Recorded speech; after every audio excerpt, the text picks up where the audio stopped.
Our next stop on the walking tour is the Ogle Scull House. General Alexander Ogle was the original owner of this home.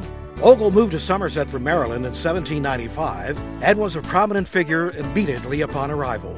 Ogle served several county posts and was a state representative, state senator, U.S. congressman, and was made a general in the Pennsylvania militia. In a speech to the Pennsylvania Senate, Ogle referred to his Somerset County constituency as Frosty Sons of Thunder, a title that residents still hold with great pride. In 1846, lawyer and publisher Edward Scull moved to Somerset from Pittsburgh. He married General Ogle's granddaughter, Louisa, and would make this his home in 1853. Like his neighbor William Kuntz, Scull was one of Somerset's most influential citizens of the time. He held several local posts and was a three-term U.S. congressman. Publishing was in Scull's blood. He was the grandson of Pittsburgh's John Scull, who published the first newspaper west of the Allegheny Mountains. Scull began publication of the weekly newspaper The Somerset Whig, which merged with the Somerset Herald in 1852. After the fire of 1872 destroyed the paper's publishing office, Scull rapidly assembled the presses and printed the paper from his home.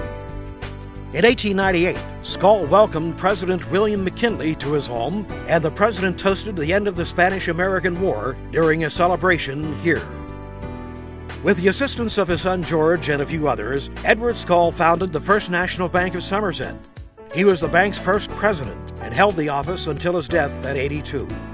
In design, the Ogle Scull home shows the influence of the Federal style with its low-pitched roof, side-lighted entry, cut stone foundation, simple window treatment, and center hall plan.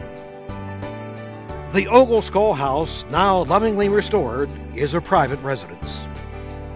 Edward's son, George Scull, lived at this beautiful home that was built around 1917. This house is one of the many fine colonial revival-style homes designed by Somerset architects E. H. Walker and John Mung, and is further evidence of the prosperity enjoyed by many in Somerset early in the 20th century. This lot was the original location of the Ogle Scull House, but Edward had his home moved westward to make room on this corner lot for his son's home. Following in his father's footsteps, George Scull is remembered as an attorney, editor of the Somerset Herald, and president of the Somerset Trust Company, the First National Bank of Confluence, and the First National Bank of Somerset. Distinctive features of the home include a centered entrance with sidelights, pedimented porch with grouped columns, full-length brick patio, and massive chimneys. This house is now privately owned and has been converted to offices.